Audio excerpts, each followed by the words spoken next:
Guys, dito nga sa larong ito, katapat ko pala si Argus. Early pa nga lang pinalagan niya na agad ako ang hindi niya alam ako ang pinakamalakas dito sa amin. Oh, hindi. At napatay ko siya guys at muntik pa nga sana ako mamatay dun, buti naka-recall ako. Me of the sanctuary. At dito nga inabangan pa kami no Helpert kaya hinatid ko siya sa kanyang base na damay pa nga si Argus. Kaya ng turtle na lang kami.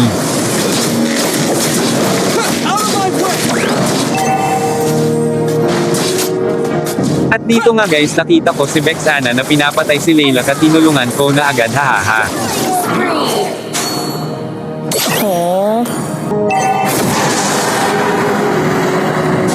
Dito nga inabangan ko si Argus dito, penyalagin ko siya kasi wala pa siyang damage.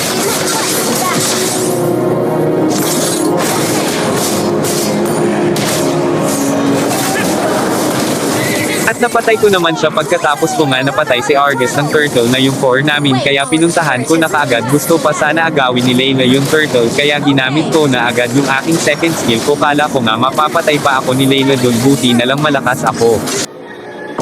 Oh, hindi.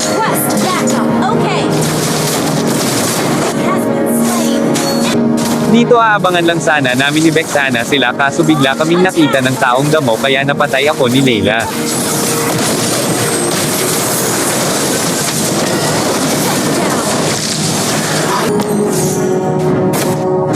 Dito nga habang naglalakad ako may naligaw na ipis kaya nasapak ko, isusunod ka pa nga sana yung Layla, dito may flicker pa pala.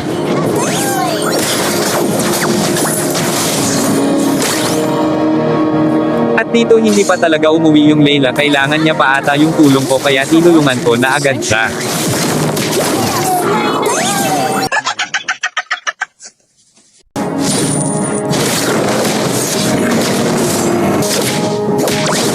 Pagkatapos namin i-push yung tore, kinuha namin yung buff ni Helpert at wala ngang nagawa si Helpert, namatay pa siya.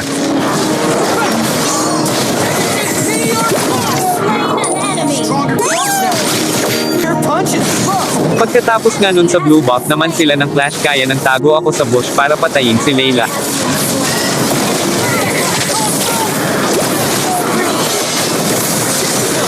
At napatay ko siya at nabuhay pa nga ako doon. Dito habang ng Claw Lord kami nakita ko si Helpert na pumunta sa bush kaya pinuntahan ko at pinagsasapak ko agad siya at nakuha naman namin yung Lord.